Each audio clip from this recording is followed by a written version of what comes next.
Avis vascular centre మన దేశంలోనే the best varicose vein hospital.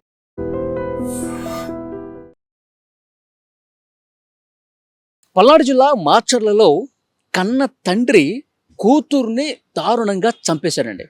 చాలా బాధాకరమైనటువంటి విషయం.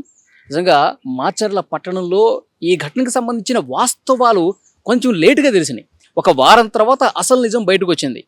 నిజం తెలిసి అక్కడ ఉన్న వాళ్ళే కాదు, రాష్ట్ర వ్యాప్తంగా ఈ కేసు గురించి తెలిసిన వాళ్ళు అవాక్కైపోయారు. ఈ కేసు ఏంటి, ఈ కేసుకు సంబంధించిన డీటెయిల్స్ ఒక్కసారి మీకు వివరించే ప్రయత్నం చేస్తా. మాచర్ల పట్టణంలో చౌడేశ్వరి అనే అమ్మాయి, ఆమె ఇంటర్మీడియట్ చదువుకుంది, ఇంట్లోనే ఉంటుంది. 21 సంవత్సరాలు అమ్మాయికి జమ్మలమడుగుకి సంబంధించినటువంటి నాగరాజ్తో ప్రేమ ఏర్పడింది, ప్రేమించుకుంటున్నారు. కానీ వీళ్ళ ప్రేమను ఇంట్లో వాళ్ళు యాక్సెప్ట్ చేయకపోయేసరికి ఒకరోజు ఏం చేశారు, వీళ్ళిద్దరూ ఇంట్లో నుంచి బయటకు వెళ్ళిపోయారు. ఇంట్లో వాళ్ళు బాగా వెతుకుతున్నారు, ఎవరికి కనిపించట్లేదు. ఈ తండ్రి పోలీసులకు ఆల్రెడీ కేసు పెట్టాడు, పోలీసులు కూడా వెతుకుతున్నారు. ఒక వారం రోజులైంది, అసలు ఏ మాత్రం కూడా ఆచూకీ లభించలేదు. వీళ్ళు ఎక్కడో దూరం వెళ్ళి ఉంటున్నారు, నాగరాజు, చౌడేశ్వరి. అయితే ఈ అమ్మాయి తండ్రి ఉన్నాడు కదా, చంద్రశ్రీను, అతను పోలీస్ స్టేషన్కి డైరెక్ట్గా వెళ్ళి అసలు ఏంటి మిస్సింగ్ కేసు నమోదైంది, వాళ్ళు అసలు ఎటుపోయారు, ఎక్కడికి పోయారు, మా అమ్మాయిని ఏమన్నా వెతికి ఇస్తారా లేదా, మీరు అసలు పోలీసులా కాదా అని చెప్పి పోలీసుల దగ్గరికి వెళ్ళి గొడవ పెట్టుకున్నాడు. వెతికి పట్టుకుంటామయ్యా బాబు, ఇక్కడి నుంచి నువ్వు వెళ్ళు అని చెప్పేసి వాళ్ళు గదం వేయించారు. ఆ తర్వాత అక్కడే ఆ కోపాన్ని ఉండబట్టలేక ఇంకెందుకు నా కూతురు లేని జీవితం నాకెందుకు, నేను ఇక బతకనని చెప్పి పెట్రోల్ తెచ్చుకొని పోలీస్ స్టేషన్ దగ్గరే నిలబడి పెట్రోల్ పోసుకొని తనను తాను కాల్చుకునే ప్రయత్నం చేయబోయాడు.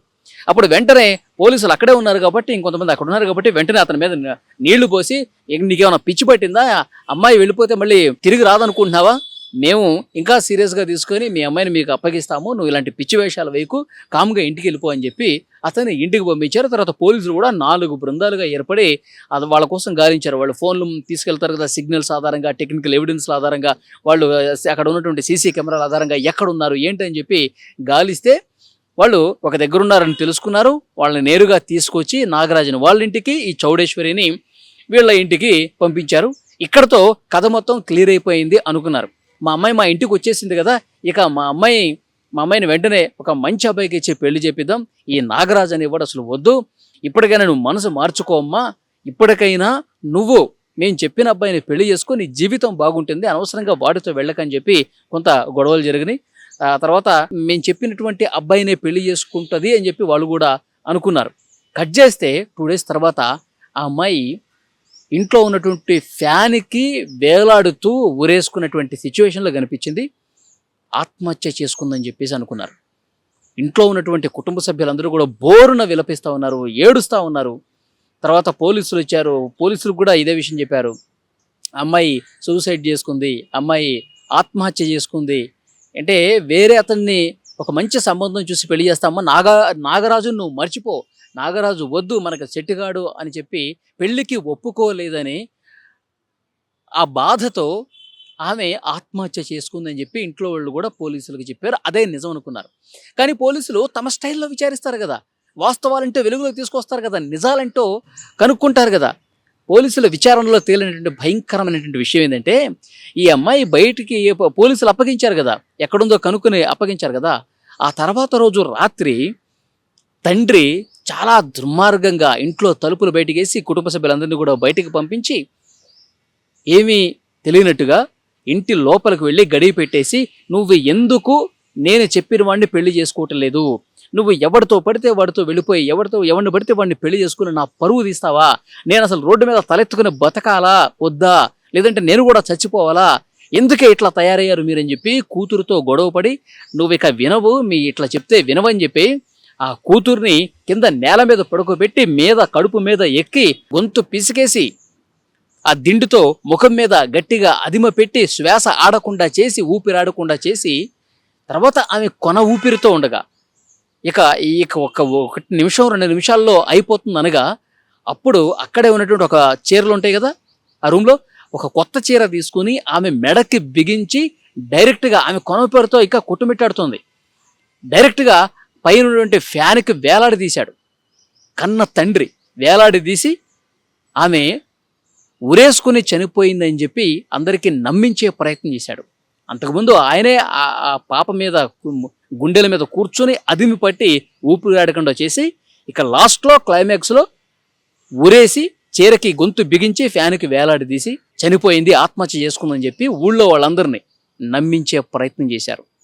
మీరు స్క్రీన్ మీద దృశ్యాల్లో కూడా చూడొచ్చు, తండ్రికి సంబంధించిన దృశ్యం కూడా చూడొచ్చు. అసలు ఏమీ ఎరగనట్టుగా నేను తీసుకొచ్చిన వాడిని చేసుకోమన్నందుకు అది నచ్చక, నాగరాజు వద్దు అన్నందుకు, ప్రేమ పెళ్లి వద్దు అన్నందుకు ఇంట్లో ఆత్మహత్య చేసుకుని చచ్చిపోయిందయ్యా అని చెప్పి కుటుంబ సభ్యులందరూ కూడా ఏడవటం మొదలుపెట్టారు. కానీ అతనికి తెలుసు, కుటుంబ సభ్యులందరికీ తెలుసు, పరువు కోసం ఈ విధంగా తండ్రే కన్న కూతుర్ని చాలా దారుణంగా నిర్దాక్షణ్యంగా మర్డర్ చేశాడు అన్నది ఇప్పుడు వెలుగులోకి వచ్చింది. వారం రోజుల క్రితం మిస్ అయిపోయినటువంటి అమ్మాయి తర్వాత ఇంటికి తీసుకొచ్చారు. ఇంటికి తీసుకొచ్చిన తర్వాత ఆమెని ఇంత దారుణంగా చంపిన విషయం వారం రోజుల తర్వాత ఇప్పుడు మళ్ళీ ఇన్వెస్టిగేషన్లో బయటకు వచ్చింది. ఇన్ని రోజులు ఆ అమ్మాయి ఎవరినో ప్రేమించింది, ఆ ప్రేమకు ఒప్పుకోలేదు కాబట్టి ఆత్మహత్య చేసుకుందని చెప్పి ఊళ్ళో వాళ్ళు ఈ రోజు వరకు అదే నమ్మారు. కానీ ఇప్పుడు నిజం బయటకు వచ్చేసరికి అందరూ కూడా నోరిళ్ళ పెట్టిన పరిస్థితి. అంటే పరువు కోసం మన కులపోడు కాదు, మనవాడు కాదు, అతన్ని చేసుకుని నువ్వు వెళ్ళిపోతే మా పరువేం కావాలా, నేను బజార్లో తల ఎట్లా పైకెత్తుకోవాలా, నన్ను అందరూ చేదరించుకుంటారు కదా, నా మీద ఉమ్మేస్తారు కదా, వేరే కులపోని చేసుకుంది నీ అమ్మాయి అని చెప్పేసి ఇట్లా పరువు కోసం ఆలోచించి ఈ రోజుల్లో కూడా చూడండి తల్లిదండ్రులు ఏ విధంగా ఆలోచిస్తున్నారు. ప్రేమించింది, నా జీవితం ఎంతో బాగుంటుందని చెప్పేసి ఆమె అనుకుంది.